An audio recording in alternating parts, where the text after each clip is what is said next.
How's it going, tumblers? I'm the Tumblemeister, and in today's video we're talking about the top 5 skills that give the most tumblers mental blocks, and we're starting now. So what is a mental block?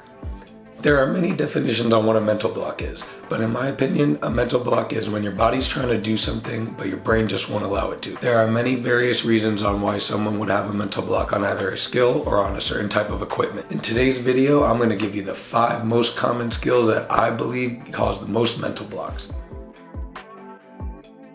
Backbends are the first big fear for tumblers. Going backwards is scary for everybody. When you're learning your backbend and you're not strong enough or you're not flexible enough, not knowing where you're going just makes it that much worse.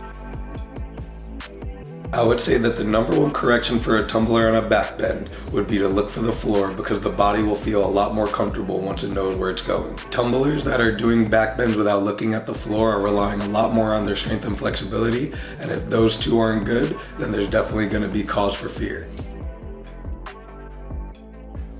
So number 4 is not a skill, but it is a piece between skills. Whenever you're doing back walkover, front walkover, cartwheel, round off back handspring, or standing back handspring tuck, each of those has a connection between the end of a skill and the start of a skill. Now, this mental block isn't particularly on one skill, but it is on the actual connection or the lack of trust on a connection. The tumbler has a good ending to the first skill and a good start to the second skill. They just don't trust the process of connecting it. This is where adaptive tumbling is the most important.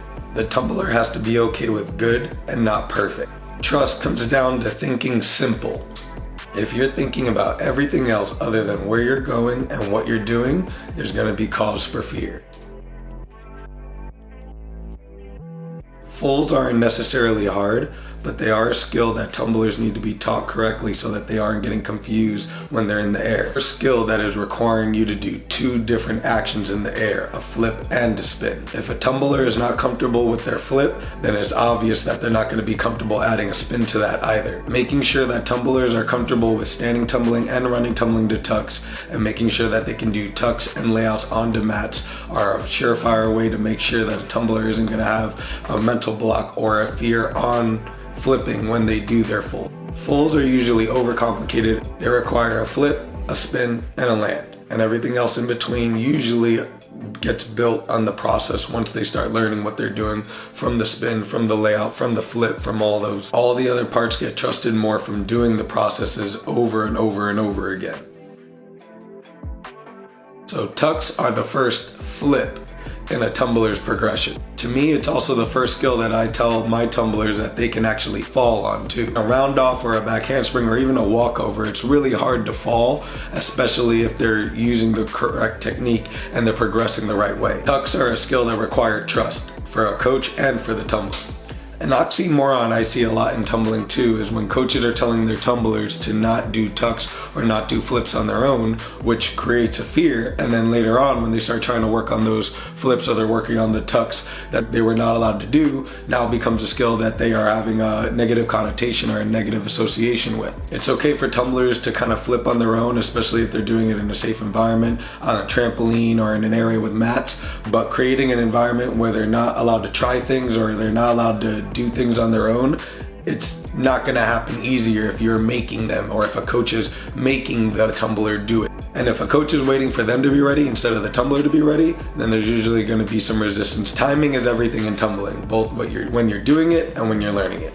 Coaches, don't be afraid to let your tumblers try things, just make sure they're doing it safely. And tumblers, don't be afraid to try things, just make sure you're doing it safely. Creating a hate for touching down is another thing that can help a tumbler not get a mental block on tucks in the future. If a tumbler knows that they have the chance to put their hands down when they're comfortable, then they're gonna use that ability more, and that's not gonna help them in the future when they actually are afraid to land the skill. The tumbler only gets one place to land, on their feet. Tumblers are scared enough to land where they need to land. We don't want them adding more fearful places to land in their head. Now, I think every tumbler saw this one coming. This is the skill that everybody wants and everybody's afraid to do. So there's already 2 different mental blocks that we've already covered that are associated with back handsprings. And then the back handspring itself causes the most mental blocks. It's also the skill that never goes away. You're gonna need it when you're doing multiple back handsprings, when you're doing your tucks, when you start doing layouts, when you're doing fulls. It is the skill that literally connects almost everything. For number 4 was connected skills. Well, this is the number 1 reason why back handsprings cause the most mental block. Tumblers are not only afraid of them individually, but they're afraid of them together, either with other back handsprings or with other skills. They could be afraid of a round off back handspring, whether it's because they still haven't developed a good round off or they haven't learned how to connect their back handspring from their round off the right way. It could be multiple back handsprings where they're putting more effort into the first one and they're not thinking that they have the same ability to get into the second one comfortably, or vice versa. They're throwing the first one bad